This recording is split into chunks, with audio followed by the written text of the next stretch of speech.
So being in the minor leagues, everything's ramped up and kind of just going straight from high school. I mean, you guys were a good high school. You guys were Class AA, right? In West New York, which is good baseball in New York. That's the highest class baseball. Going straight from there to the minor leagues, what is the workout kind of like? Well, like, what does your body have to adjust to? The routine. Longer days. I mean, you're so used to being in the classroom from 7 a.m. to like 2 p.m. because that's ideal. And then you go from practice about 2 to about 5, and that's it. You get to the pro ball realm, and it's like those classroom hours turn into field hours. Yeah, turn into really long field hours.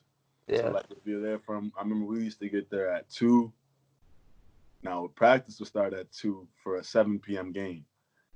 Gee. So imagine we was getting there at noon for a 7 p.m. game every day. And then the game probably ended around 10, 11. Yeah, and if you're lucky. If you're lucky, that's and it's the Arizona League.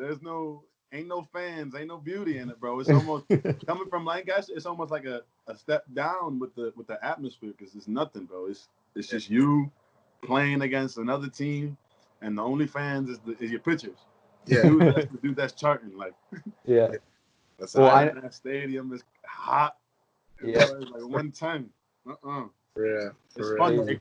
It's fun. It levels you out. It lets you know, like, you did something.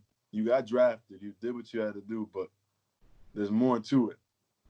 You got to be able to fill them seats. You feel me? Like, it brings you that kind of, like, mindset. Like, I want to fill these seats. So let me get out of here and stop playing.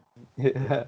That's a good way to look at it, though. And, like, I thought it was interesting that you said it was almost like a step down because, like, I went to high school in Buffalo the same time you did. And, like, that Lancaster team that you guys were on, like, that was, like, just an insane team. You guys were stacked. And, like, I can imagine you drew, like, pretty big crowds and everything like that.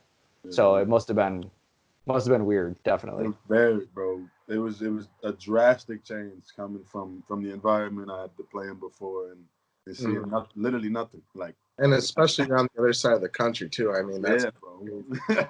for people. I mean, a lot of people that watch our podcast know Buffalo gets cold. Any part of upstate New York gets cold. So going from and we played in the spring. We're playing in 40-degree weather because we were so used to it. Going to 110, that's got to be something. Especially it's humid there too, right? Or is it mostly?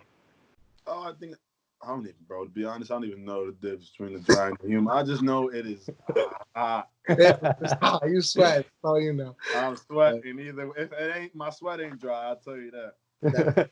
That's a fact. Well, that's when people say, like, oh, like, don't worry, it's dry heat. Like, I never understood that. Like, it's still 100 degrees. It's got to be fucking hot.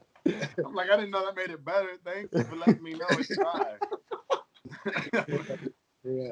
That's awesome. That's a fact.